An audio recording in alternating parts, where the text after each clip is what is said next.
সোনারপুরে একে অপরকে আবির মাখিয়ে নির্বাচনী প্রচার সারলেন দুই অভিনেত্রী।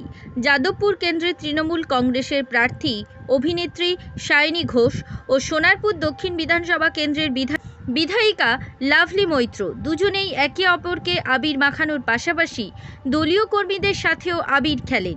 রাজপুর সোনারপুর পৌরসভার 25 ও 26 নম্বর ওয়ার্ডে এদিন নির্বাচনী প্রচার সারেন তারা। বাইক ও টোটো নিয়ে এই দুই ওয়ার্ডের নানান এলাকা পরিক্রমা করেন।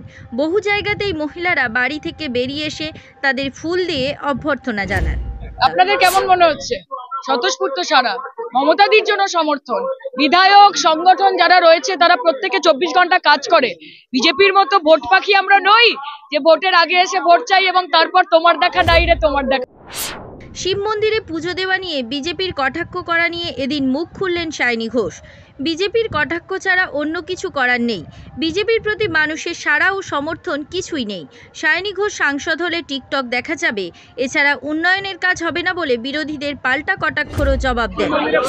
বিজেপি কটাক্ষই করবে, কটাক্ষ ছাড়া বিজেপির কিছু করার নেই।